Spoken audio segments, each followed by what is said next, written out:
네, 12.16 대책 한 달 전문가와 함께 좀 더 얘기 나눠보겠습니다. 한국도시연구소 최은영 소장 모셨습니다. 최 소장님 어서 오십시오. 네, 안녕하세요.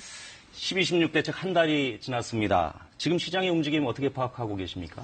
지금 워낙 고강도 대책이었기 때문에요. 시장이 네. 좀 전반적으로 안정되어 가는 것이라고 파악하고 있습니다. 지금 네. 뭐 15억 초과 주택의 경우에는 하락세로 돌아섰고요. 그다음에 그 이하 주택은 약간 좀 속도가 느리긴 하지만, 근데 지금 사실 한 달 정도밖에 안 됐기 때문에 아직은 좀 예, 늦죠? 네, 예. 평가가 좀 이른 시점인 것 같습니다. 거래는 많이 위축됐다고요? 예, 뭐 워낙 고강도였고, 그다음에 이제 15억이 넘는 주택에 대해서는 대출이 전면 규제되는 굉장히 강도가 좀 센 규제였기 때문에 예. 거래가 이제 시장에서 관망하는 그런 상태가 되면, 그러니까 이게 지금 주택 가격이 너무 오른 거 아니냐 이런 생각이 있잖아요. 단기 급등에 따라서 네. 그런 상황에서 뭐 자연스러운 현상이겠죠. 그 네. 매물이 그 서로 눈치를 보는 시장 그런 과정에서 이제 실거래가 거의 이루어지지 않고 있는 그런 상황으로 보입니다. 거래는 그렇게 상당히 많이 위축된 상태에서 15억 이상 아파트들은 조금씩 가격이 좀 빠지고 있습니까? 네, 좀 그렇습니다. 빠지고 있고. 네.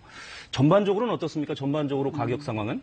네, 이게 이제 15억 초과 아파트 같은 경우가 사실 제일 먼저 움직이는 거거든요. 그러니까 네. 이제 주택 시장의 규제가 있을 때 가장 먼저 움직이는 게 어떤 건가 하면 이제 고가 주택 이런 것들은 거의 투기 상품과 같아서 예. 뭐 한 달에도 몇 억씩 왔다 갔다 하는 그런 주택들이거든요. 이런 것들이 규제에 가장 먼저 영향을 받고, 그다음에 사실 좀 실수요가 많은 좀 상대적으로 가격이 낮은 주택들은 이런 어떤 규제에 따른 영향을 좀 천천히 받는 경향이 있거든요. 예. 그래서 지금 사실은 뭐 15억은 내렸는데 9억 미만 주택은 오히려 풍선 효과로 네. 더 오르는 거 아니냐 이런 것들은 좀 지켜봐야 하는 상황인 것 같습니다.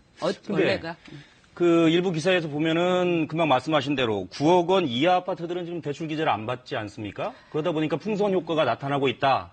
그래서 많이 오른 지역이 있다. 뭐 이런 지역 그런 기사들이 있어요. 네네. 근데 9억 원 이하가 전혀 안 받는 건 아니고 LTV DTI 규제를 받죠. 근데 기존의 이제 규제를 받죠. 예. 기존의 규제를 받는데 그것도 사실 과거의 규제에 비해서는 상당히 떨어진 수준이거든요. 예전에는 예. 60, 70% 했던 것들이 40%로 간 것이니까요.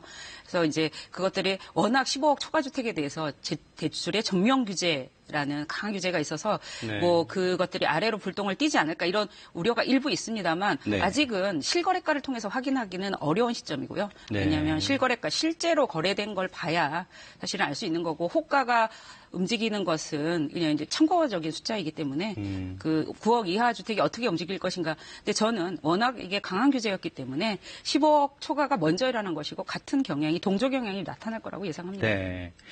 호가가 어떻게 나오든 간에 실거래가가 움직이는 건 좀 더 지켜봐야 된다. 네. 이 말씀이시고.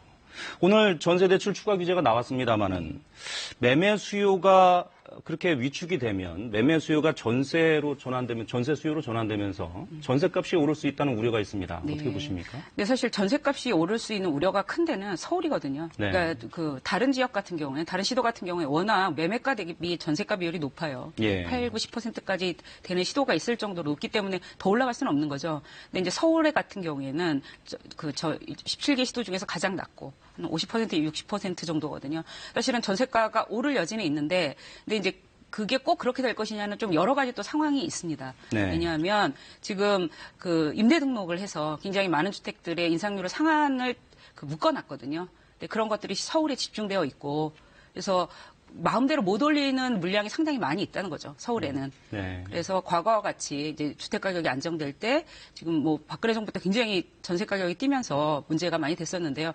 그런 상황이 날지도 좀 지켜봐야 되는 상황인데 근데 지금 사실은 빚내서 집사라는 정책은 빚내서 새 살라는 정책하고 같이 갔던 것이거든요. 예. 그런데 결국에는 그 전세 대출을 과도하게 하면서 이것들이 집값을 받치고 있는 부작용이 발생하고 있는 거죠.